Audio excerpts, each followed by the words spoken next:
This guy knew he should have left way, way, way long ago. This was a client from about 8 or 9 years ago. He had been married for about 40 years.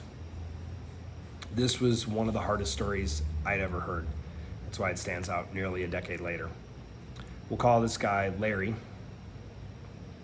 So Larry had been married 40 years. He had been on, this is what, about 2017, so yeah, 8 years ago, maybe 2016. And he'd been on his personal development journey, reading books, going to seminars, joining men's groups, things like that, eating healthy, lifting weights, yoga, and green smoothies or whatever, but just doing a lot of stuff. Growth was obviously really, really, really important to him. And I'll never forget when he told me this. At this point, he was, like I said, about 40 years in. And he'd gotten to a certain point in his life and in our coaching where he'd gotten a ton of results. He was really content and also still looking to learn and grow more. And he's like, I got this money, my body's great, my connection with, the universe, with God is great. I got these kids, these grandkids, I have these practices, these whatever it was, and I'm a meditation, working out, reading. And he's like, the only thing that's not really there is my relationship. And I was like, well, tell me about it. He's like, it hasn't been good in a long time. He's like, I've been just too afraid to leave. I got 5 kids, I got a dozen grandkids. What could happen now? I'm old, I'm 70 or 68, whatever he was. But he's like, I knew about 12 years in, this wasn't it.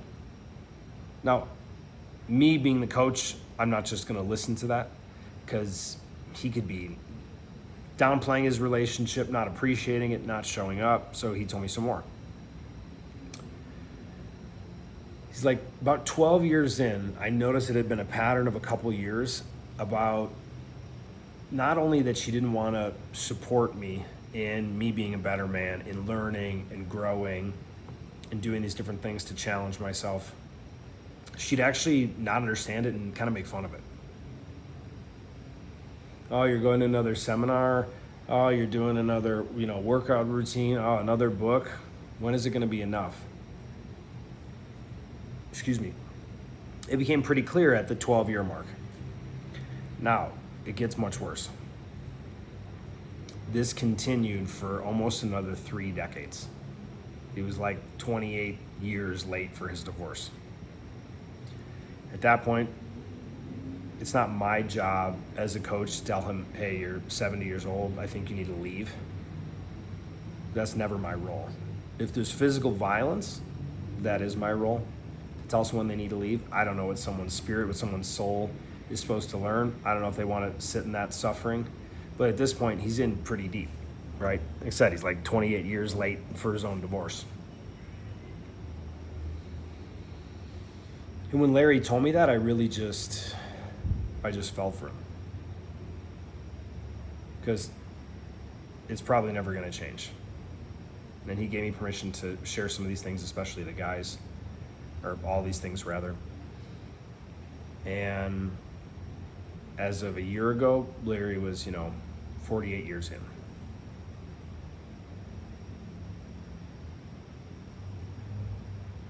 Something inside you knows that no ayahuasca ceremony, no coach, no workout, no book, none of that stuff is going to give you.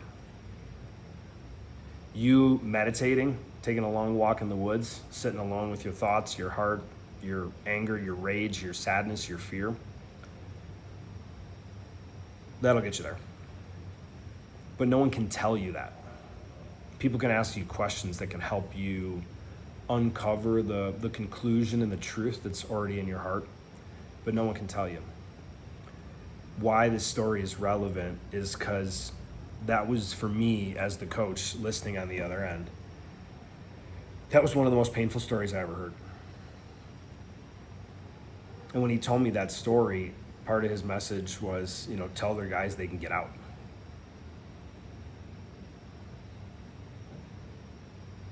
He wishes he would have. He's not gonna. It's less painful, so he said, from last time we talked. But also, imagine if you know a stove is hot, but you put your fingertips on it, you get burned, and maybe you're still gonna keep touching it. You could inject Novocaine, so your fingers are numb, so when you touch it, you don't feel the heat, you don't feel the burning. But the pain is still there, the damage is still there. If you've watched it this far, you're a guy who's different, that relationships are more important to you than the majority of men, probably 90% of men. Or it feels really important right now because you're going through it. You just had a breakup, or you're on the fence. Do I get divorced? Do I leave?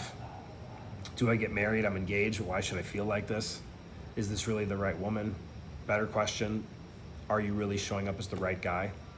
And the reality is sometimes the woman's just not a fit.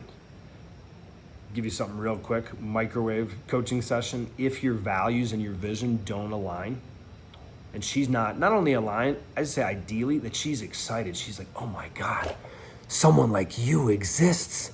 Oh my God. That she's so excited. If the values and vision don't align, you can stay for 50 years, man. It's gonna be painful. I remember when I started doing these interviews, I'm 40 now, I was 27. And it started weird. I went to a seminar, they talked about relationships. I knew you can make a relationship vision. I was like, that's cool, I didn't know. That was like mind-blowing information at 27.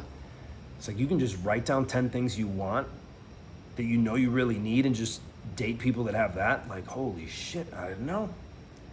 So I was young, goofy, naive, curious, excited to grow. So I was talking to relatives at weddings and funerals. I was probably not that popular to be around. Like, I'll go into another seminar. I did.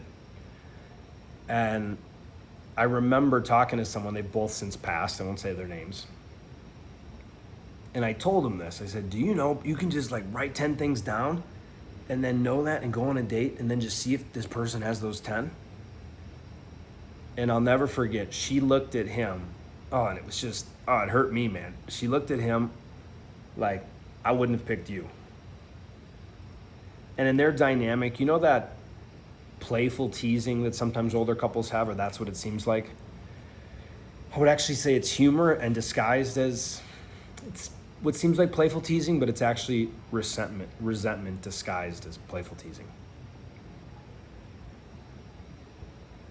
And when I think of this guy, my client from years ago, Larry, and I think of this couple, and they both married 40 some years or whatever it was, it sucks. It's painful. If you're in that situation, I have compassion for you, man. It's hard.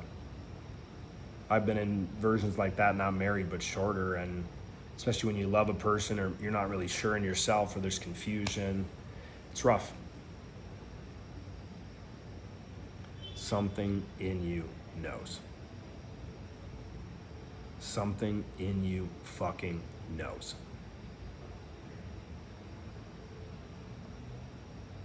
You don't need another YouTube video. You don't need another seminar. Those things are great. I do all that stuff. You don't need another ayahuasca. You don't need another retreat. I believe in those things. I do those things too. Something in you already knows. And if we haven't been challenged to confront our truth and who we really are, what we really want, that can be covered up. Or if we have this pain from when we were a kid, which is more common than you think. Yep, guys have inner child, like an inner child as well. I didn't believe that years ago. I thought it was wimpy and weak, and you have an inner 5-year-old, bro. And he can be pissed off, frustrated, hurt, confused. And I don't know about you, I wouldn't want to take financial advice from a 5-year-old or let a 5-year-old drive my truck. And sometimes that's how we're living our life. When we have these things that are unresolved, we're not challenged by the right peer group, by the right guys, or we just have pain that we haven't processed, and sometimes we don't want to acknowledge that we have it, or it makes us weak, or it makes us this, or it makes us that. Chances are you're going to stay in a tough situation and do the wrong thing. And this is when I realized, not the wrong thing, by the way, an incorrect thing that really doesn't serve you. There's not a wrong thing or a right thing. This is when I realized a lot of people that have been together for decades, they're not enjoying themselves. They're not happy. They're not fulfilled. Because back then, that's what I thought was the marker of success. Oh, you been married 40 years? What's your secret? There's not really one. Now, does that mean that couples that have been married that long aren't good together? That's not what I'm saying. But if you look at divorce statistics, and it's pushing 60%. So if you sit in a room with 20 couples, right? Like a dozen of those are not going to be together in, could be a year, could be a decade. You already know you need to get the shit out of your way so you can listen to you, listen to your heart, have the courage and the strength in your balls, because a lot of us as men, we're neutered or declawed, defanged, stumbling through life, confused, fearful. Know who you are, know what you want, and it's hard, but you gotta say no to all the rest. Whether you're in a marriage, whether you just started dating some girl who she's hot and you know it's not the one. Not the one, that's a scarcity-based term, but someone that you can really build something magnificent. If you don't know who you are, and she doesn't match your values and vision, you will be in pain and it won't get better. You can get numb to it, you can drink, you can smoke weed, you can put Novocaine on your fingers so when you touch the stove it doesn't burn. Oh, that's right, it still does. Just, you're numb.